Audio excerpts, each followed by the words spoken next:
Joining us now is Mark Mix. He is the president of the National Right to Work organization. Right to Work in Virginia has been one of the cornerstones of why Virginia is number one for business of all 50 states in the USA. And he's joining us now. Mark, great to have you with us, man. John, thanks for the opportunity. It's good to be on with you again. Let's get to Right to Work in Virginia. This has been a cornerstone, a mainstay, a bulwark, basically, in Virginia of attracting high-paying jobs, companies. It's why Virginia is the leading state, or one of the reasons why it's the leading state to do business in out of all 50 states, where we have great jobs, great pay. Why do the Democrats want to strip this out of Virginia? Well, John, it's very simple. It's about the money. You know, when we think about public policy in a lot of regards, money is an important driver of quote-unquote policy, and certainly union officials in Virginia have been, since 1947, have been unable to compel a worker to pay them a fee for the privilege of working in the Commonwealth of Virginia. That's all the Right to Work law does. And on top of that, the individual freedom, first and foremost, the secondary impact is the economic impact that you've spoken of. I mean, Virginia has been served well by its Right to Work law and other pro-business policies and pro-worker policies that allow companies and encourage companies to come here, create wealth, create jobs, and create opportunity. And it just seems to me that the Democrat establishment here there in Richmond and here up in Northern Virginia for sure are just interested in making sure that union officials have more money to spend on politics and give them more power. That's what this is about. All right, tell us about the history of Right to Work in Virginia. We're with Mark Mix. He's the president of the National Right to Work Committee. But talk to us about the history of Right to Work, Mark, in Virginia. Well, really very simple. In 1935, the United States Congress, under the Roosevelt New Deal plan, creates a federal program that compels all private sector workers to formally join, and to pay fees to a union for the privilege of working in America. So this federal policy is imposed on all 50 states, and in 1947, under the Taft-Hartley Act, which was a reform of the National Labor Relations Act of 1935, the Wagner Act then it was called, they said, well, you know, we've given union officials a huge amount of power, but what we need to do is we need to find a way to basically take some of that power away, because they were holding the economy hostage right after World War II. There were strikes all over the country. The union density in the country had tripled, doubled, tripled, quadrupled since the passage of the act that allowed union officials to have this privilege. And in 1947, Virginia passes the Right to Work law because the Taft-Hartley law, passed then, overridden the veto by President Truman at the time, said that states, if they could by affirmative action, could outlaw the so-called closed shop, where you had to be a member of the union to pay dues. So in 1947, Right to Work laws are made legal, but the state had to affirmatively restore these voluntary unionism rights. And so Virginia did that. Interestingly enough, it's kind of an interesting story. Governor Tuck at the time had to dispatch a union protest at the state capitol. Rumor has it that he went out on the portico and fired his shotgun off and disbanded the union militants that were surrounding him. And since then, the Right to Work law has been in effect. And John, the important part about this is that no worker in in Virginia is denied the right to join a union. Right. No worker in Virginia is denied the right to pay union dues. No worker in Virginia is denied the right to organize a union if they want to. But the Right to Work law says simply you can't be compelled to pay fees to keep your job. I mean, it's as simple as that. As you know, Mark, from being on my show before, I am pro-union. I grew up in a union household. My father bled his union, was with it his entire life from he was 18 till he retired at 65. He ended up being a union leader, an organizer, went through a number of strikes.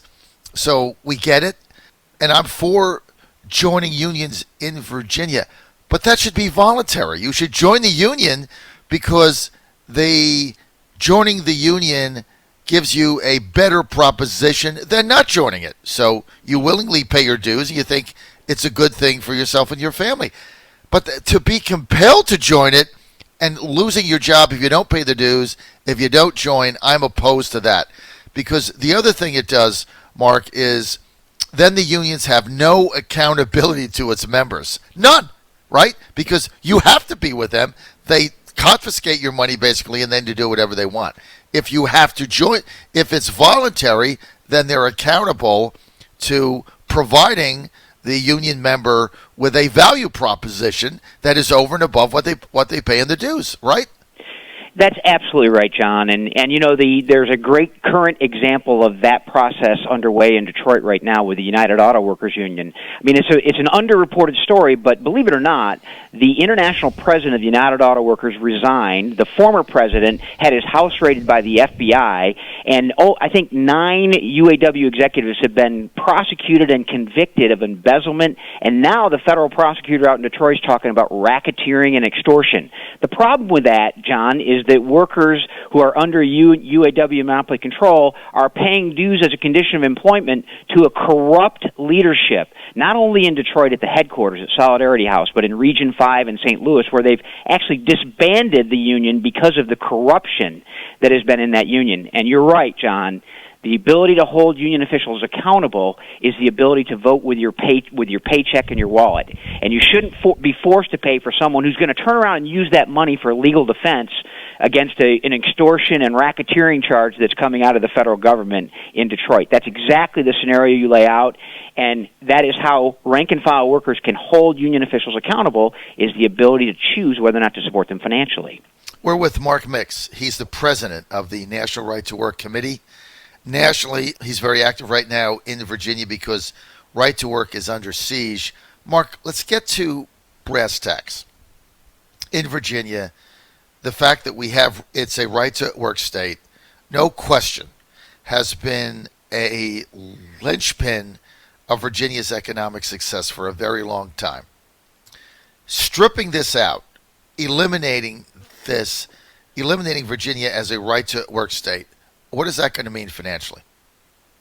Well, let's go to the Washington Post for that, because they reported on January 4th, they said that reported that in the first 10 months of 2019, Northern Virginia gained 19,500 jobs from a year earlier, compared to just 200 jobs in suburban non-right-to-work Maryland. The idea of economic development, we know from site selection experts that are consulting with firms that are looking to expand or relocate their operations, that 50% of all companies or investors looking to expand or relocate will not even consider a state without a right-to-work law. We know that. That's public documentation. Several employers now are speaking out about the importance of right to work when they're making decisions. And so job opportunities for the folks in the Commonwealth will be damaged by Senate Bill 426 that Majority Leader Dick Saslaw has introduced in Richmond the day before it started. And it's interesting, he never talked about repealing right to work. In fact, Governor Northam talked about, he didn't see any interest in going after the right to work law. But yet here we are. We've got a bill pending in the Senate, a bill pending in the House, introduced by Lee Carter, the Democratic Socialist from Manassas, that would simply say you must pay fees to a union official to work in Virginia. That's what this is all about, and it's really sad because right to work has served the Commonwealth very, very well, both from an individual liberty standpoint and from an economic standpoint. Mark, sad is half of it. The other half is misled. Because, during this campaign, Mark, as you know, in 2019, Democratic leaders kept saying, we're not going to repeal right to work. That's just a few of our members. That's just a few of our caucus members that are way out there. I remember Dick Saslaw getting on my show at least 2 times during the campaign and saying, no, we might look at tweaking it a little bit, but we'd never repeal right to work. That's too radical. It's been an important part of Virginia's economic prosperity. It's a culture. We'd never do that. And now here they are on the cusp of doing it after they gain the power. Yeah. Well, when he says tweak it, there's really no tweaking that can be done. You either have to pay fees to a union to keep your job or you don't. One of the two. I mean, there's no tweaking in between that. And I think Saslaw's bill say, you'll be forced to pay up to 60% of union dues to keep your job. But the bottom line is this, John, and this is the question for Dick Saslaw. If his bill passes and a worker says, I don't want to pay union dues or fees, what happens to that worker? They're fired. That's it. Right. That's what happens. So I don't know how you tweak that, but certainly they were interested in hiding their position when it came to this issue until, of course, as you just said, John, they got power. Right. And what you have to understand everybody out there is why this is so critical to the continued economic viability and high-paying jobs in Virginia is because when companies evaluate where to locate their business, if you're in a right-to-work state, it enables companies to get in and hire people without restriction. And also, I mean, this is one of the things about right to work, right, Mark? You got to look at the other side of it. If things aren't going well between an employer and an employee, the employer simply can terminate the employee and or lay them off or do whatever because it's right to work. I mean, that's beneficial to employers, perhaps not beneficial to the worker, but it's part of the culture. And so, like everything, you take the good with the bad. There's a lot more good there than bad. But right now, if I had to gamble, right to work is in big trouble in Virginia because everything the Democrats said they wouldn't do, starting with guns, they're doing exactly what they said they wouldn't do because, as you said, Mark Mix, they have the power. Mark, let's get to how do you defeat this? Where is its genesis? How many votes do you need? Who do you have? Obviously, with the partisan makeup of the legislature, it's going to be a difficult fight. The fact that the majority leader of the Senate is the sponsor of the bill is a very, very concerning element of this fight. The bill's been assigned to the Commerce and Labor Committee in the Senate. There's no schedule at this point that has been posted, although that can change. Obviously, the majority leader, the president, Senate president, controls the timing and the committee hearings and all that type of thing. So I think the moment we let our guard down is the moment they try to move something like this. And obviously, I think the Senate's probably the place. There has to be 2 Democrats that would have to flip if it's a partisan vote. And we haven't gotten any indication there's any Republicans in the Senate that are in favor of repealing the right-to-work law and forcing workers to pay fees to get or keep a job.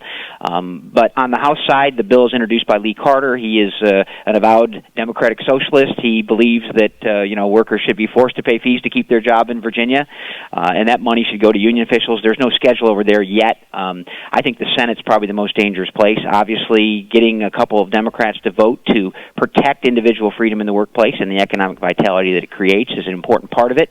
We have done a major mailing to all of our supporters across the Commonwealth, and there's a couple more coming. We've done some press work and I just mobilizing grassroots, much like what's happening on the gun issue. I mean, the same type of thing. These folks in Virginia need to know, these legislators and elected officials need to know that Virginians won't stand for this type of coercion and compulsion. And that's what we're going to have to do. Obviously, the governor is the final line in this battle, and Governor Northam, let's see what he would do if the bill was put on his desk. I don't think he's made any indication of that yet. But then again, John, as you've mentioned, they have the power. One thing I did want to clean up, you mentioned this employment at will doctrine, the idea that you could be fired at will. That's actually not under the right-to-work law. That's an employment doctrine that have in several states, where even states without right-to-work laws, where you can have employment at will, and that is that an employer can fire you or an employee can leave without any reason.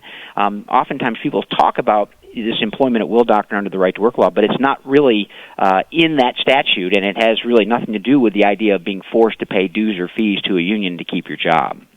Okay, Mark Mix, so here's what's going to happen. It's going to pass the House. You can't stop it. You can't stop them, okay? Your only chance of stopping this is in the state Senate. This is just my conjecture, okay? Mm-hmm. No Republicans are going to vote no. You got 19. Joe Morrissey, state senator, Democrat, Petersburg, is going to vote no. That's 20. I think you have him. He campaigned that he would not overturn it. And one thing about Morrissey, he never goes back on his word. Mm-hmm. But you need one more. If it's a tie, Fairfax will vote in favor of scrapping it. So you need one more Democrat in order to stop it.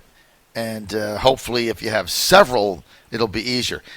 If it gets to Northam's desk, he'll sign it, right? The guy is going to sign any left-wing legislation out there. I don't care, Mark, what he says.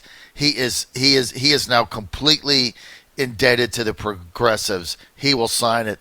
So we need to find another state senator basically to beat this. You and I should probably get together after the show today and see if we can come up with some ways in order to do that, because this would be a economic calamity for Virginia without a doubt. People aren't realizing the jobs that would go away, the wages would go down, all bad things would happen, because this has been a centerpiece of Virginia's economic resurgence, and it's been in place for a very long time. And a lot of these companies that came in or are planning to come in would immediately reevaluate their situation, right? Well, I think that's true, and we've seen evidence of that. The Amazon site selection in New York City, you know, as soon as they announced that they were going to the New York City area, the union officials start, you know, rabble-rousing against them, and the next thing you know, they say, you know what, we're not going to go there anymore. They went to Tennessee and they went to Virginia, both right-to-work states, and I think the evidence is pretty clear that the site selection standpoint that we've discussed earlier is something that folks that are investing money, investing capital in a particular place are interested in. It doesn't mean that they won't be unionized. I mean, if a bad employer treats their employees badly, then every worker has a right to organize and join unions and pay union dues, as we mentioned. That's not a question here in Virginia. I mean, they want to say, well, you know, this right-to-work law stops people from joining unions. That's just not true. What it protects a worker from and what it gives a worker is, first of all, accountability inside their union, and secondly, it gives them the choice. And those are very simple concepts when it comes to individual liberty. And it's just astounding to me that they feel like they have to pay someone has to pay a private entity for the privilege of working. Unbelievable. Mark Mix, Right to Work in Virginia. Thanks for being with us today. More information, go to nrtwc.org, nrtwc.org, the National Right to Work Committee. Thanks for being with us, Mark. My pleasure, John. Thanks for doing what you do.